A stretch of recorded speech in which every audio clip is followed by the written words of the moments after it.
happening? So we got a Cub Cadet 1864. This is an older model. I think it's a, if I'm not mistaken, I think it's a 94. I don't know why that number's popping in my head. I really don't remember.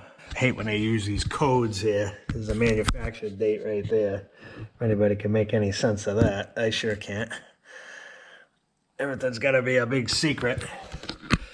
But anyways, so what we got going on with this guy is I suspect it's got a fueling problem. I already got the side cover popped off here so I can get access, and I can already see we got some mouse motel activity here. So I'm gonna have to clean all that out of there so she don't melt down on us. So I'll show you what it does. That's probably the easiest thing to do. Brake is on, no it's not. Now the brake is on. Throttle, choke, crank.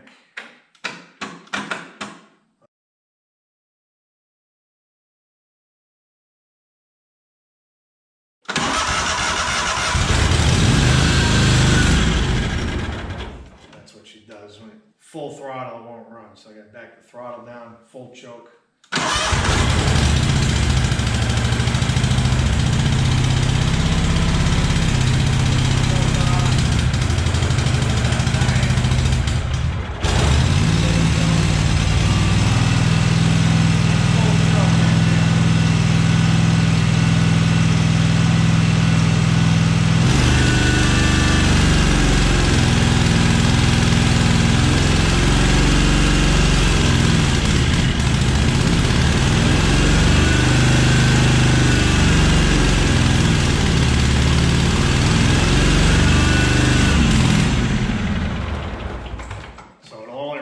Full choke, full choke.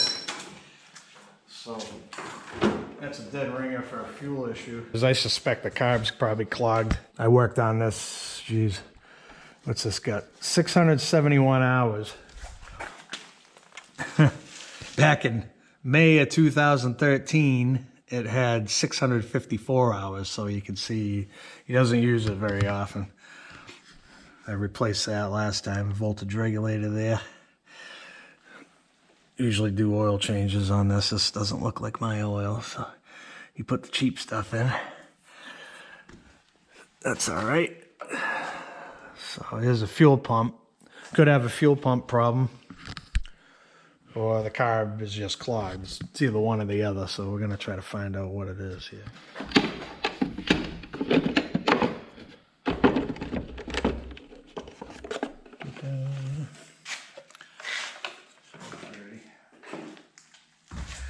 I'll bore that out.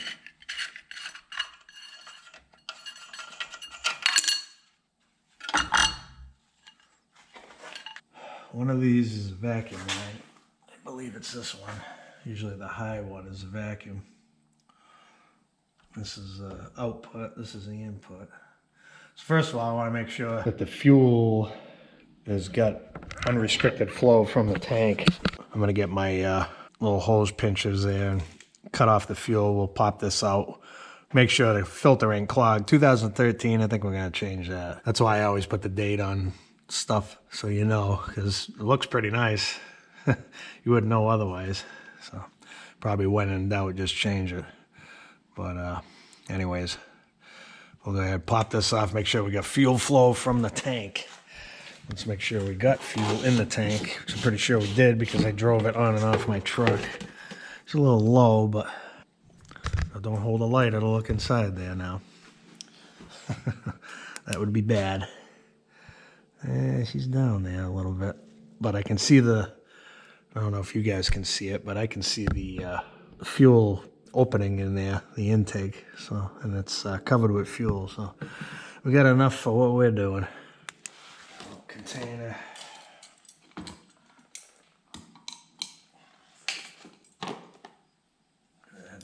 Cut off the fuel flow here for a minute. So don't make too much of a mess.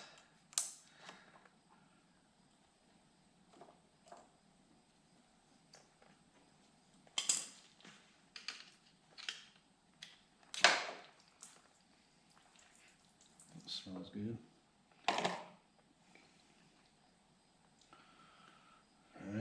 gonna see if it flows at all. And it does. And there's a bunch of crap that came out of there. That could be a hint as to our problem. I cleaned this container out before I started doing this. I don't know what you can see in there, but we got some pieces. Maybe you can see it from this way. Yeah, there you go. Now you can see it. And I have a hole in this container, apparently, so I'm getting soaked. We're not going to reuse that fuel.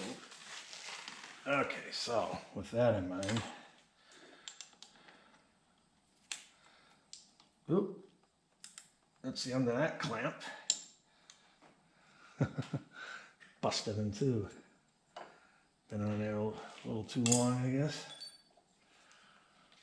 Yeah, let's see here.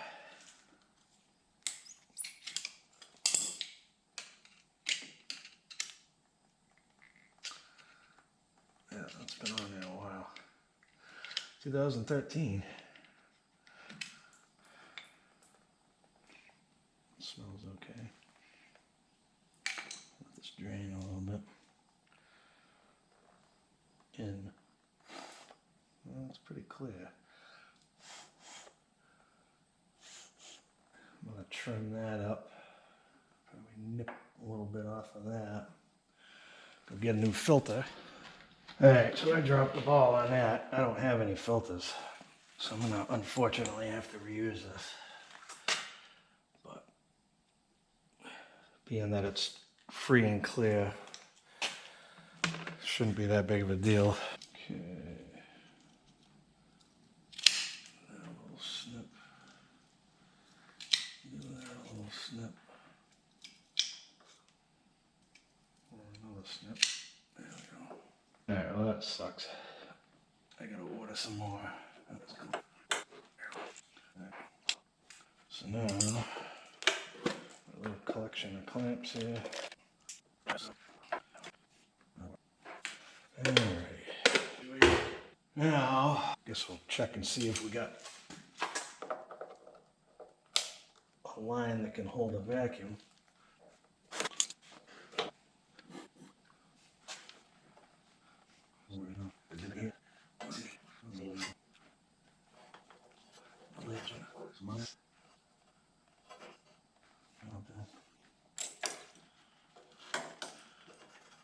Just to make sure that ain't leaking.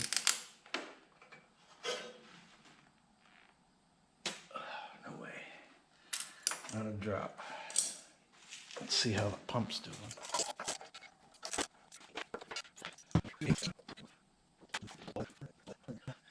Alright, so we got a container.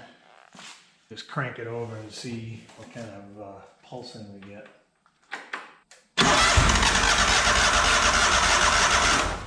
Well, it helps if you hook up the vacuum, you big dummy. Okay, got nothing there. Let's try that again.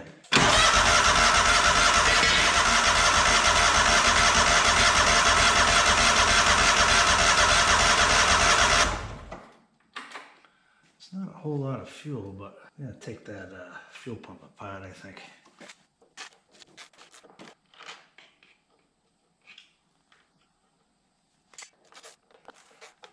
There's usually a spring in here.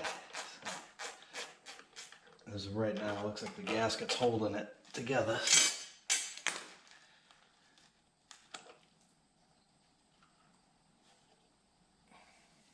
Diaphragm's still good. Check valves look good.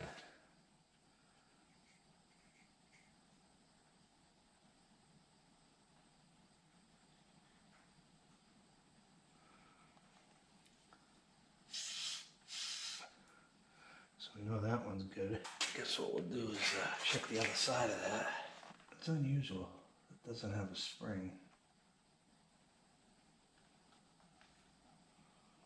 Oh, I'll go pulling this whole thing apart.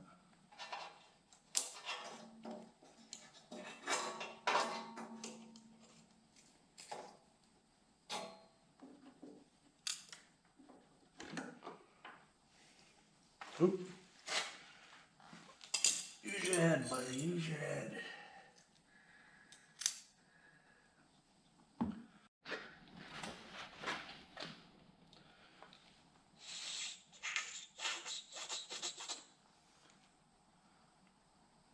That's freaking clean.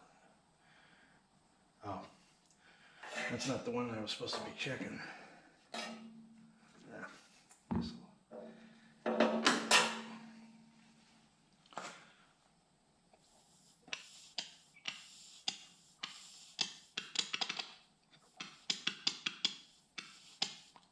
Move air both directions, so that's not really supposed to be happening.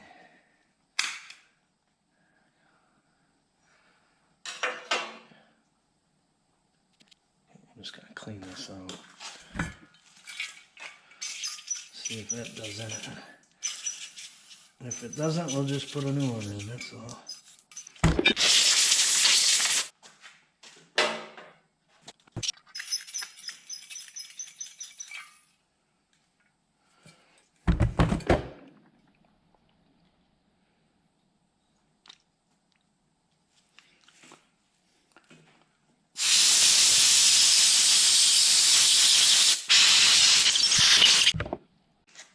Okay.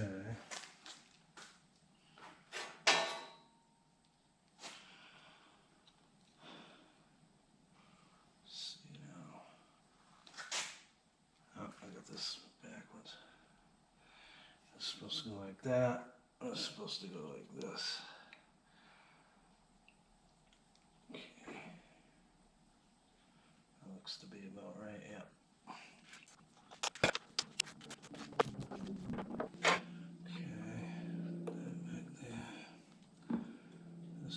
Here,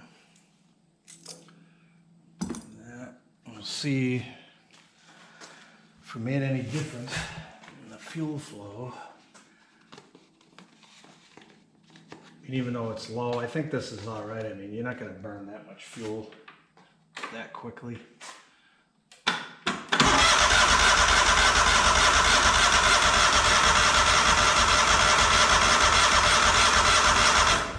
I'm going to call that good.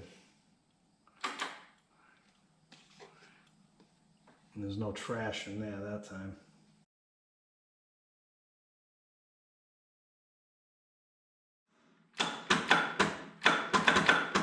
Come on, baby.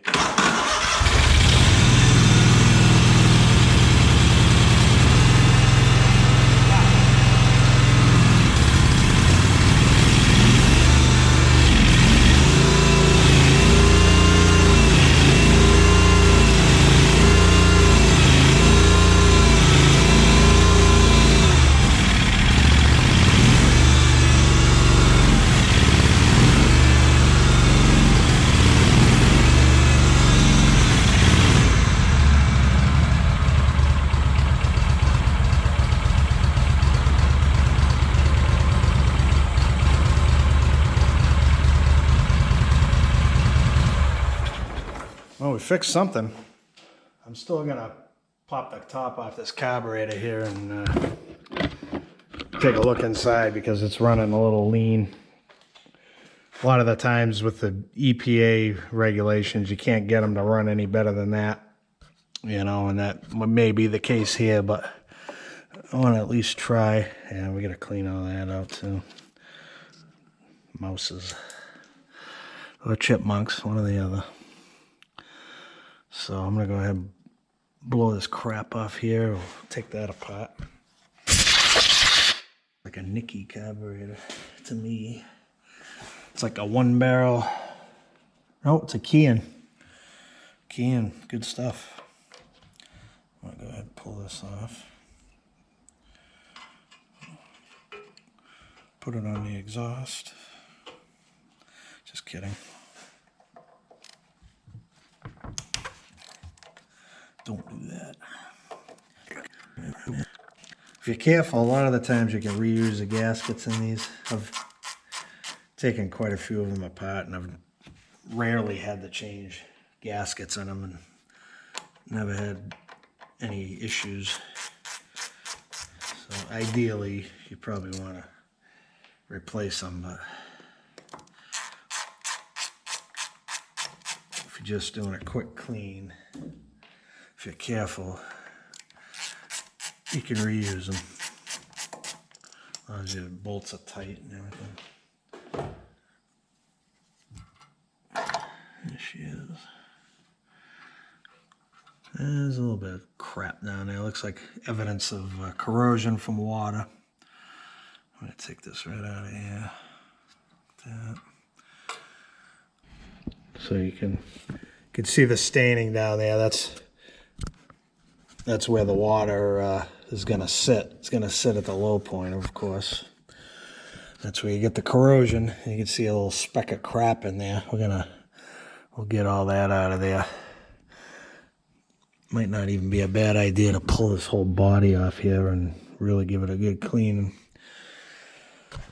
So here's your floats. It's upside down right now, of course.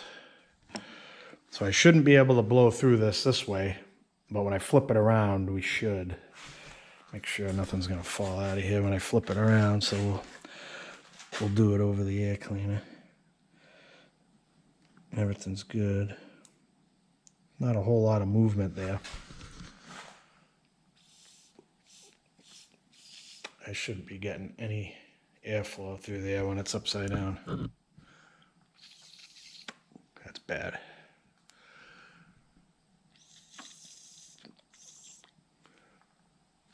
So float pretty much isn't even working. So that could be, might need a rebuild, probably just needs to be cleaned. We're gonna try, of course we're gonna try cleaning it first. Now that I found my screwdriver for the second time, go ahead and take this apart.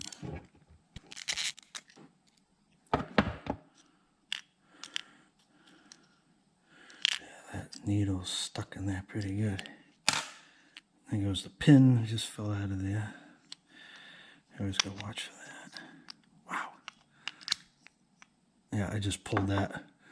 I just pulled it right through the clip there. Yeah, that thing's seized. Seized right up. So I'm gonna get some spray in there, some acetone, brake cleaner. You don't want to go hitting this with compressed air, because you'll you'll blow the little seat out of there. Some of them have a little O-ring inside there. That'll ruin your day. So I'm just gonna keep my finger on it and just give it a little tiny bit of air. I don't want to go nuts. Geez, I need pliers for this one. I think it's jammed in there. Let's see what we got here. Ooh, timber casualty. Oh, got it. Yeah. That is what ethanol does to metal. Absorbs water, and then it corrodes the crap out of it.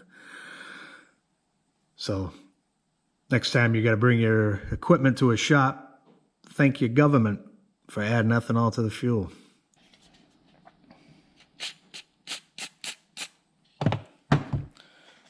Just use my shirt. Clean this crap off. See, the rubber tip looks good.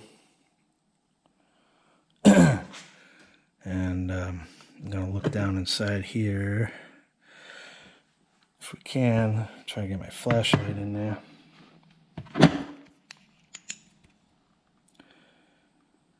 Okay, now this one's all brass down in there, so you could theoretically get away with blasting that backwards full bore, but that's a bad habit to get into, because if it does have that O-ring, like most lawn tractors do, it'll blow it right out of there. You'll never find it. It'll send it into another dimension. So now, as you can see, this one has a O-ring on it, which is why I love Japanese carburetors. They're just so well built. You can reuse this O-ring hundreds of times over. You don't have to put sealer on there and clog everything up. Just leave it be. Maybe clean a little of that corrosion right here off of there.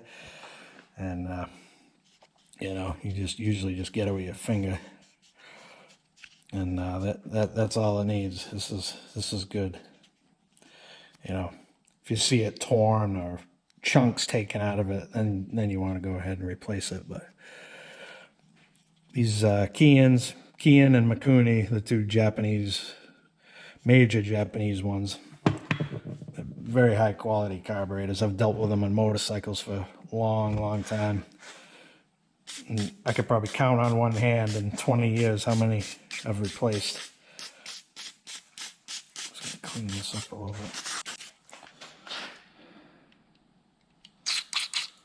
So I'm just gonna got it apart. Might as well give it a Cub clean. You know, you can see all the passageways when you blow through them.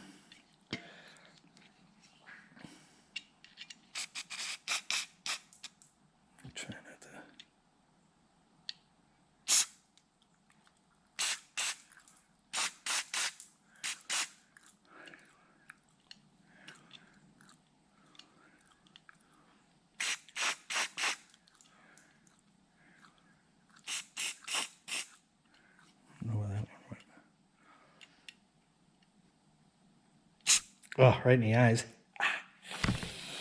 You little sucker. Really should be wearing safety glasses when you do this. My eyes have been burnt by so many harsh chemicals back in the day. This stuff's like eye wash compared to that stuff. The old Honda carb cleaner, man, I'll tell you what. You get that stuff in your eyes back in the day, your vision was done for about 6-7 hours before your eyes get back to normal. All right, so.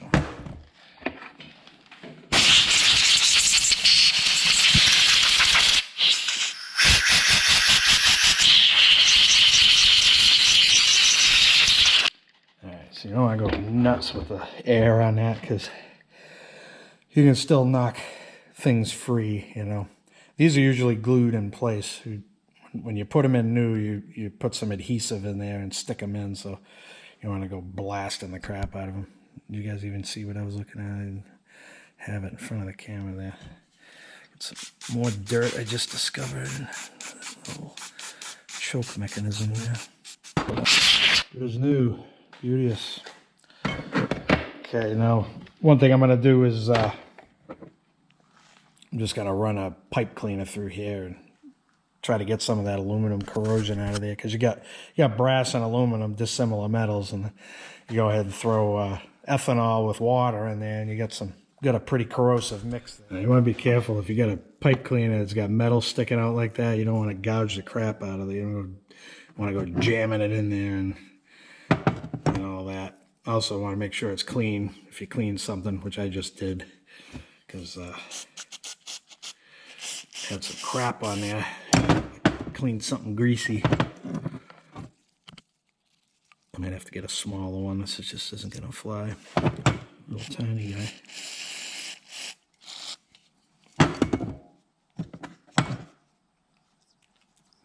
It's a little too small, but I can press it against the sides. Get all that crap out of there. We'll redo the test that I did earlier, blowing through it. Just under the float's own weight, you should be able to seal up fuel flow. Plenty of ability to move fuel now.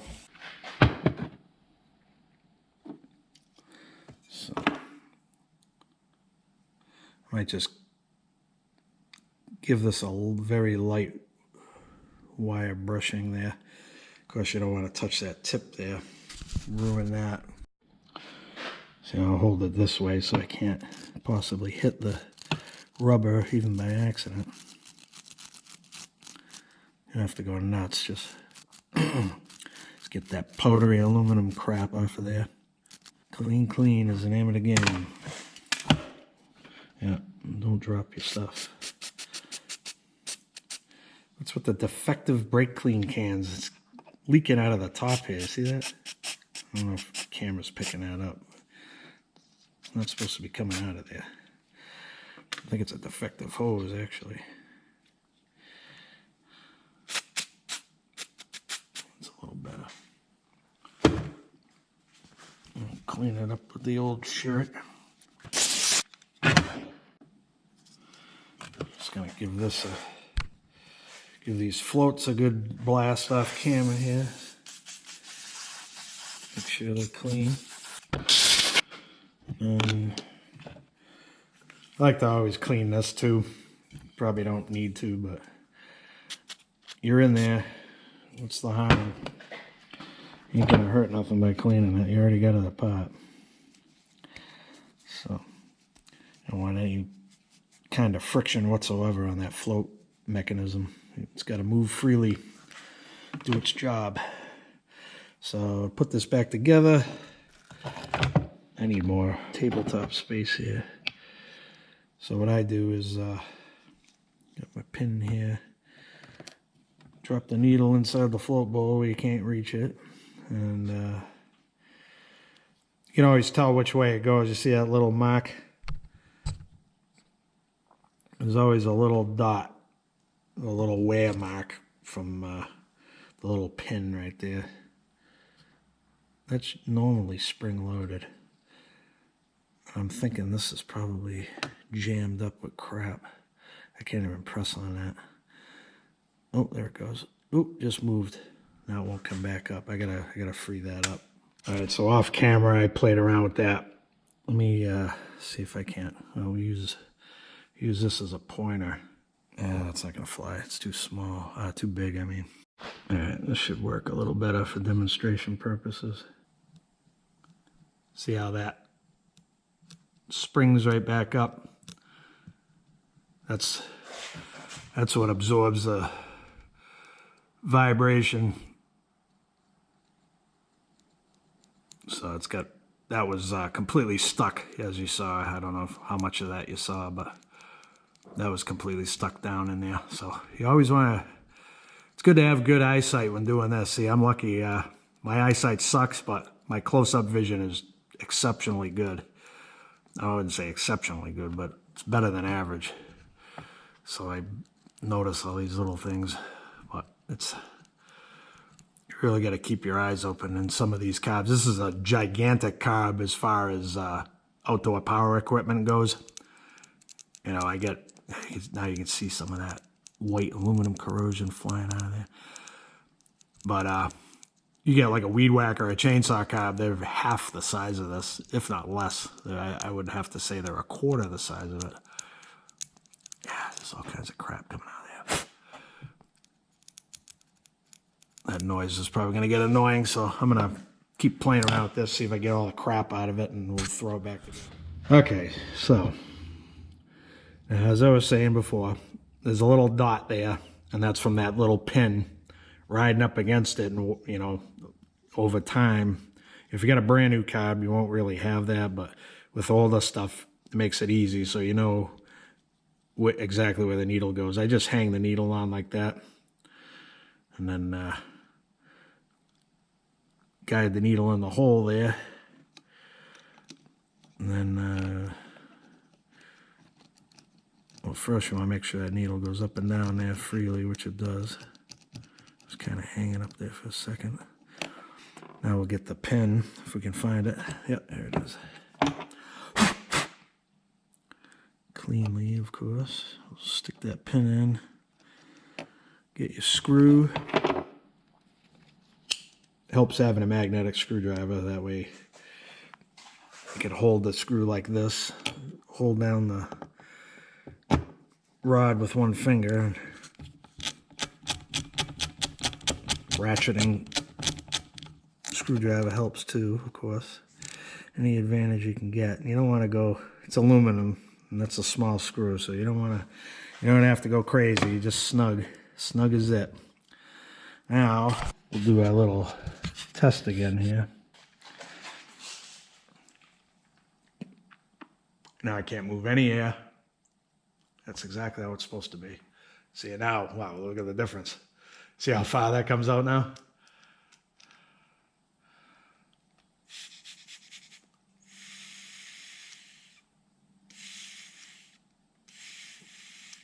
So that's how it works. Pretty simple. Been in use for 100 years. Now we're going to go ahead and clean this crap out of here. So I had to go get a bit longer extension for this. Get down in here. That was pretty loose. Way looser than it should have been. That one was good. You could hear the little crack when it loosened up. That other one was pretty loose. Could have been an air leak there. That'll definitely contribute to a lean condition. For sure. So this might possibly be a no parts fix here. No parts needed. It's my favorite kind of fix. No running to the parts store, spending money. There she is. Now, I want to pay close attention to how this governor assembly goes on. So we're going to pick this up, and the camera's going to fall over. Now this is your choke right here. That's the compressor. Let's see, what do we got? We got an electrical connection right here. Looks like it has a electric fuel cutoff of some kind. So go ahead and unplug that. That's easy enough. Now I should be able to get this whole thing out of here. Once we get the governor assembly off, so you know, get this little spring here. You know, I have to get some needle nose for that. If I can work my needle nose.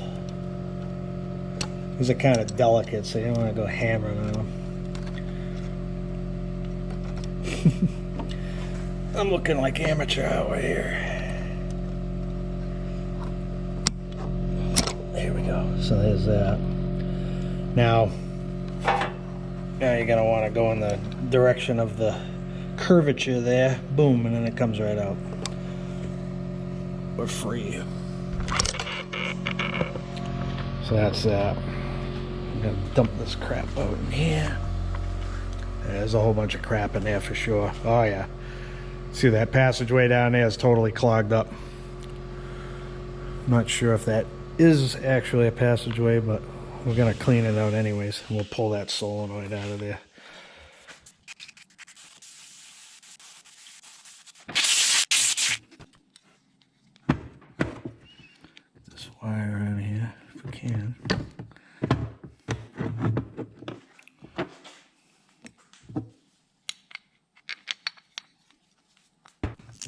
Helps to have good number 2 Phillips bits on your screwdriver.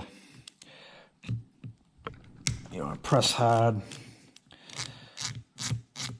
and that way you don't strip them out. It's easy to do, and that's all that is. Just a fancy plunger. Clean all the crap out of that little hole there. You can see all the corrosion damage from ethanol in there. Ethanol and water. Just gonna go ahead and blow this out. I have to clean all that crap off there. I just want to make sure this thing works first and foremost. So what I'm gonna do here is just hook it back up where it goes. Plug that in. Then of course you got to ground the body, because if there's only a single wire, that means it grounds through the body. It has to ground somewhere. So I'll just do that on the other end of this tweaked up thing. We'll just ground right to there, right to that bolt hole. Now if I turn the key on, this should snap back in, which it does.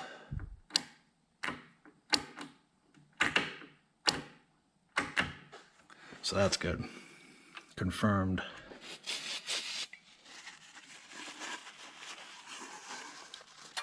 Thought I was recording when I wasn't.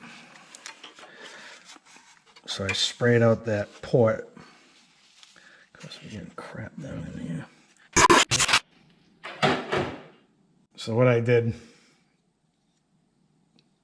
where is it? I just blew this out with brake clean and compressed air. I was blowing through there and I was filming the stream coming out of here. So these two, this fuel cutoff is connected to this port. This must be an air bleed then, obviously, because it's on the top of the carburetor. So just figured I'd share that. This looks like an adjustable low-speed mixture screw. A lot of the times you miss these and you'll have problems. So why don't I go back over to the bench here. So whenever you're dealing with screws, you want to pay attention to where you start. You can always make a little mark on the screw and the body of the carburetor to help you out. But we're going to go in. There's half. There's one. There's half. And a little past that, so a little over 1.5 turns. Just want to remember that. Now we can take it out, spray it, clean it, do what we got to do. Not worry about screwing up a major setting in the carburetor and causing more problems than you started with. So that looks pretty dirty there. I'm glad I pulled that out. So take the spring out. You gotta be careful with these. You don't want to go hogging on this. Don't run that in a wire wheel or anything. Just brake clean in the old shirt is what I'm gonna do. If I can find my can of brake clean. There we go.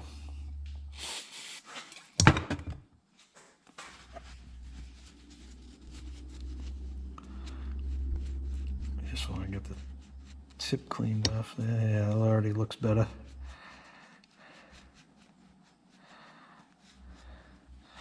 And now that's clean. Now I'm just gonna blast through this passageway here off camera. Now you always, anytime you take a screw out like that, you always want to look down inside there, make sure there isn't an O-ring down in there. Sometimes there is, usually, or a washer.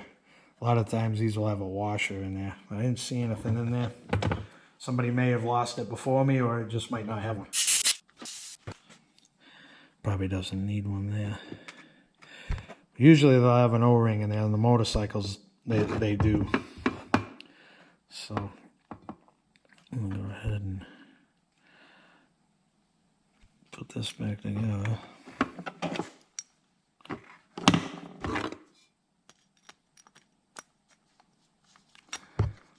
How many turns you say? 3? 7? 3/4? Alright, so that was the partial turn there. Now we'll go 1, half, and another half. So there was a turn and a half plus that extra turn there in the beginning. That's about where it was. I'm just going to line up my marks again. There we go. Little extra fuel never hurts anything. A little extra. But these things are usually set up pretty lean, so I'll err on the side of richness rather than leanness. Okay, so now, oh, we forgot to put don't forget to put that back on. Okay, now I got my head out of my rear. Get that back on there. Go ahead and plug this in ahead of time. Make life easier for myself. And also, you don't want to forget to put this on. And you can see what happened here. The choke arm fell underneath the governor. See? Don't let that happen, because you'll be doing things twice. So go ahead and snake that on there. Come on, baby. Sometimes this can be a pain. And there goes that choke that just wants to go back on there the wrong way. Okay, get the little spring. It's usually easier putting them on than it is taking them off. Now that I said that, oh, there we go. Okay, that's on there. Get that choke arm out of the way again. Set this little guy down. Okay, I'll find the bolts.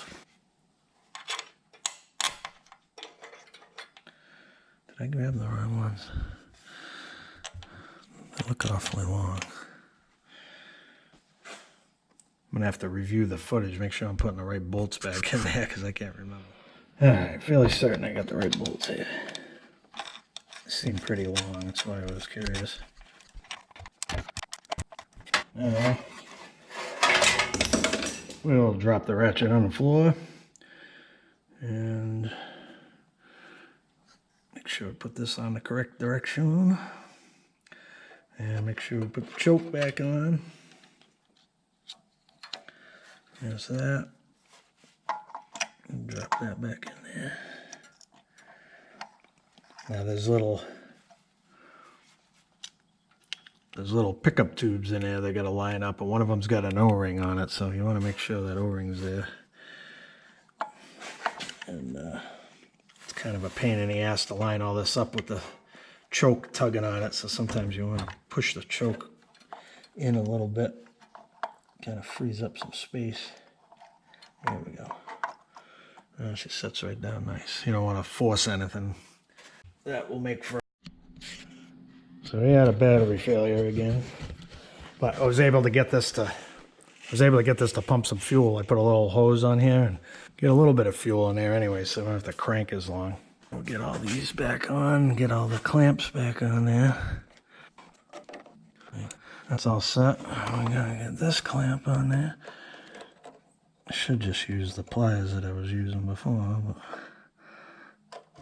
there we go. Okay, now I'll put this air cleaner back on and be in business. Alrighty, let's clean this thing up.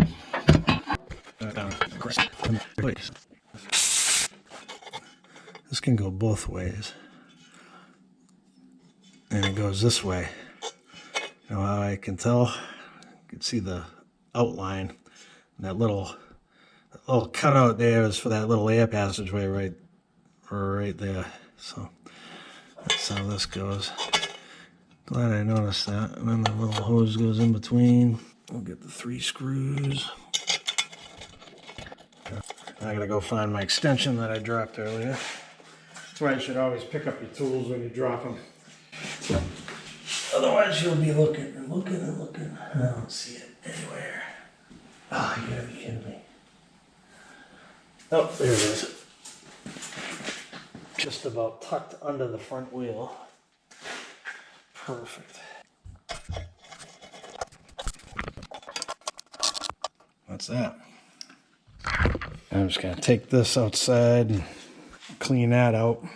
And put that back on and we'll be in business. Alright, that cleaned off. Can we remember where the wing nut ended up?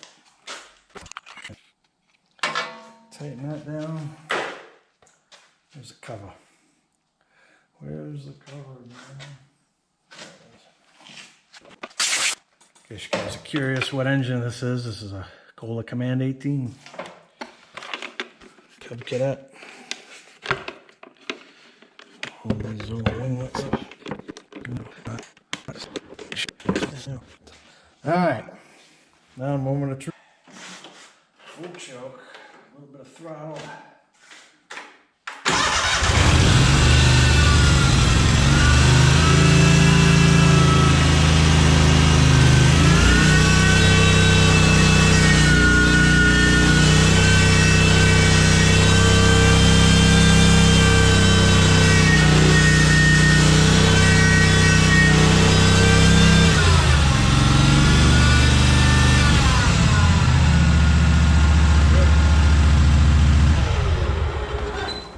That's a fix.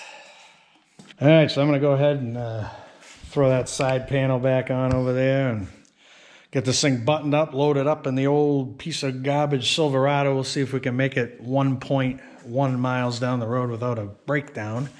And we'll drop that back off to the customer. And everything will be good. So there you have it. No parts needed. Love it when that happens. I'm keeping my eyes outside right now because I want to go fly that thing right there. My new toy. It's my airplane, aka paramotor. So I'm real happy about that. So we're gonna go maybe fly that later if the wind isn't too crazy. But anyways, that's your Cub Cadet 1864. We'll see you on the next one.